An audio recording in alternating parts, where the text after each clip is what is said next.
Euthanize News. Hello and welcome to yet another exciting edition of your favorite online TV series, Youth Weekly on Youth TV Africa, the program that brings to you highlights of the events that made the news over the last week in the language and perspective of young people.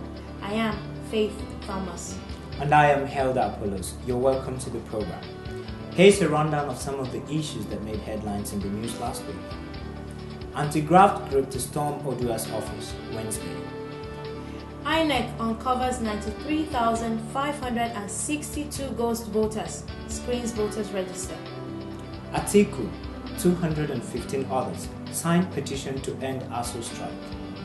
ICPC arrest 5 over visa scam. Demolition, new PDP office violates land use. Pension scam, Senate demands probe report implementation. Fire gut Warri refinery. MEND claim responsibility, declares hurricane exodus. Edo Hospital records over 80 cases of rape in 7 months. And in sports, Bala Ikiu named new Nigeria under-17 women coach. Falana demands information on bulletproof cars from NCAA. These are some of the news that made the headlines over the last week. Join us in a moment as we discuss some of these headlines. Please don't go away. Stay with us.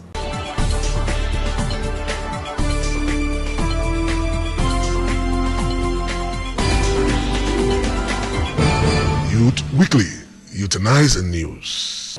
We are part of the solution. We bring you youth perspective on issues. Youths have a voice. We have a story to tell. Youth Weekly, Euthanize News. You're welcome back to the program. If you're just joining us, this is still Youth Weekly on Youth TV Africa. And on this segment of the program, we take on some of the boiling issues in the news that made the headlines. So Faith, Yes. what's catching the news for you this week? Well, interestingly, this week there are a lot of issues that really caught my attention, but I think the one that stands out the most is Edo Hospital. Records over 80, not 80, but over 80 cases of rape in 7 months. Well, naturally, as a lady, I would expect that would be a serious concern. It reflects, that's an average of over 11 in 1 month, and that's for one hospital. So it gets me to ask, what is this trend that we're beginning to see these rape issues everywhere? Actually, that frequency is actually a pointer to a very worrisome trend in Edo State, and I don't know about other cases in the surrounding environs, but that is actually something that needs to be addressed very quickly. Now, we actually need to ask ourselves what could be causing this kind of trend, what could be causing this frequency of rape in such a locality. I think one of it is, this is not particularly a cause, but I think one of the major problems we're having is a lot of these rape cases are not really cases of strangers, or it's somebody you don't know, you're just passing on the street, you get attacked by this person and get raped. No, it's not the case. I think a majority of these cases are occurring in homes, by familiar faces, neighbors. You keep your children, you say, watch this person for me for this time, and then you don't know what's going on with them. It will shock you, Hyelda, to know that we're having a lot of cases where you hear of fathers raping their daughters, or stepfathers raping their stepdaughters, or uncle, my uncle, my aunties, daddies, that kind of very, very common. And I think it's becoming very disturbing. But I think one thing I can see as a cause is the media content these days. Hyelda, it gets me really worried. Very, very. What is happening? Have you been watching music videos? There's one that my colleagues at work have recently been alluding to, making jokes about. Uku by Yes, you've been talking about it. I've not gotten to see the video yet. Yes, actually, it's funny, but it's not funny in the context of what we're discussing right now. I'm telling you, the kind of media content in our music, in our movies, that young people are actually exposing themselves to is a thing of concern. And for me, young people sit down and watch this explicit content, adult content, adult movies, and it begins to stir up this desire that is always trying to find expression one way or another. All right, so one way or another, they find a way of experimenting what they see around them, and experimenting with their feelings in a way to find expression. You know, and I think it's actually hugely responsible for a lot of the activities we're seeing, and that is actually what can account for some of these cases. And I think it brings to mind, you get to ask, where is the censor board? Exactly. These videos are supposed to be censored. Some of these videos, you see them on air, at times they shouldn't be on air. You know, so I think it's a little disturbing. And I think one of it, you know, is this issue of you enter a house and you see a girl skimpily dressed. Exactly. On the grounds that I'm at home. And sometimes in that family, maybe not all the people living in that family are actually blood relatives. Exactly. Even if they were. Even if they were. And that's the point. As a deterrent, you know, we cannot actually end this conversation without having to say something to the young people out there about what they can do to actually minimize or preempt, you know, stop this activity. You know, you can be at home and be casual. Yes. But in your being casual, you should take note not to be overexposing some sensitive parts. You know, you are ladies, you are endowed. We agree. But that also doesn't mean you should just flaunt it carelessly. You don't know where you could be steering the wrong desires in the wrong direction. Yes. So I think that should be a message for our young people out there. We can actually go on this issue. But there's an issue. There's been a lot of hue and cry over the last week over a scandal, actually, in the aviation sector. You know, 2 bulletproof cars worth $255 million. Actually, I don't know what I would have done if I was the aviation minister, but I think it's about time that civil society and the people generally begin to actually lend their voices to issues like this. And I'm happy about the reaction of the public. I'm happy that also the relevant authorities are beginning to take it up to actually give a serious attention to this issue. Yes. You know, Falana spoke up about it. He wrote a letter to NCAA demanding an explanation in regard to the matter. You know, I when I heard about it, I was trying to find out about it, and I've been trying to get my brain, you know, wrap my brain around it. That 2 bulletproof cars. My question is, for what? Well, what are those bulletproof cars? Apparently are dispensable. You know, we could die at any time. Nobody cares. Yes, but aviation minister, nothing. You know, nothing can. You and I. Yes, nobody will even notice. So, what are we saying? Not too long ago, there was the incidence of the crash in Lagos. Yes. You know, there's a lot of talk about the safety in our airports and stuff. But it is at this very same time that the issue is coming up. So very wrong timing, and there's also issues as to how the appropriation was done, how the procurement was done. And I'm hoping that at the end of the investigation of the National Assembly, something tangible is going to come out of this that will serve as a deterrent. You know, it's high time that the public office holders actually stop taking the people for granted.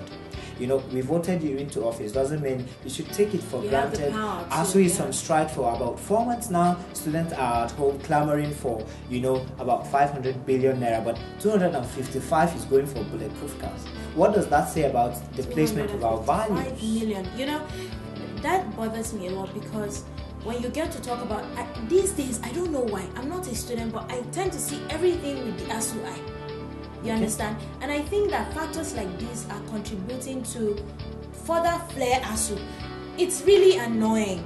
It's really annoying. Okay, I'm a teacher, and then we're getting government to pay money, and then you're saying that you don't have money for this, but you have money to buy bulletproof cars. That kind of money.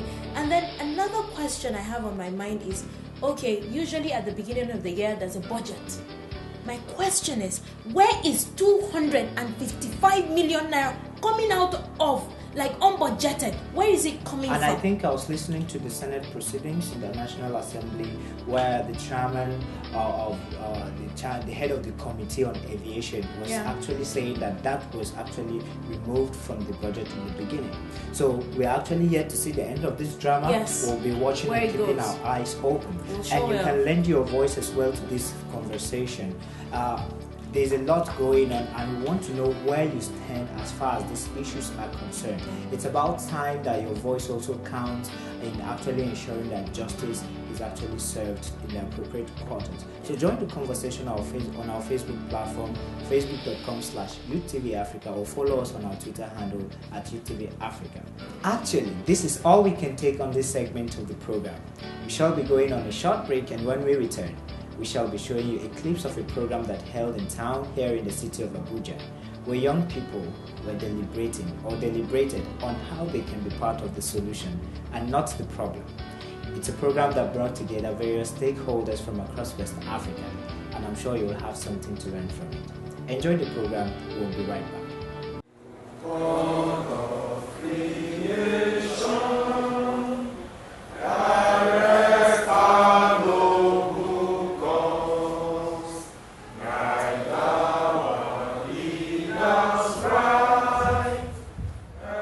As young people of different West African countries, constituting over 60% of the populace, we have realized the need to join in solidarity in championing the cause of development and to recognize the enormous challenges facing our development and the realization of our vision, to come together as parliamentarians and advocate and develop oriented and motivational institutions to lay a foundation for bringing young people together.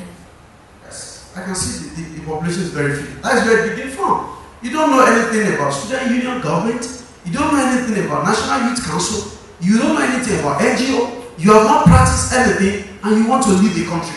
It's going to be very difficult. We are here today not to condemn, but we are here today to make us see what we are not seeing or what we need to do. We are here to learn, to unlearn, and of course to relearn. So it is pertinent that we start from somewhere. We need to teach them that if the leader does not do well at the upper level, we can bring the person down again. I'm Comrade Uyero Rarawo, the conference coordinator for the West African Youth Conference. We are here in Nigeria today to organize the West African Youth Conference. You know, the West African Youth Conference is an emanation of the African Youth Conference held in Maputo last year. The West African Youth Conference is a follow-up to the African Youth Conference. Now we are here deliberating. We have the delegates from the various West African youth countries, like you see my colleagues from Liberia, Ghana, from Gambia. We also have from Niger Republic, and we also have Nigerian participants inclusion to make up the numbers so that we can disseminate this information directly to our members. This conference intends to achieve the setting up of an ECOWAS Youth Commission, an ECOWAS Youth Policy that will streamline the policies of ECOWAS directly to the youth at the local level.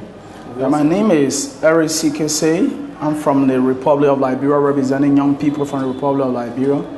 Here in Abuja today, attending the critical gathering of the West African Youth Conference. But this conference, I think this conference is very good. It's intended to bring together young people in the region.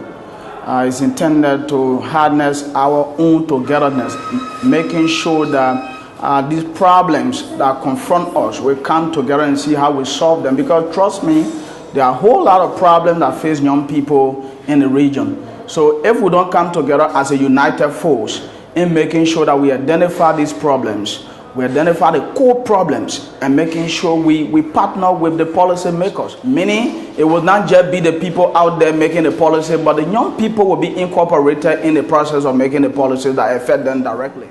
My name is Bumi Alabi. We're here at the West African Youth Conference.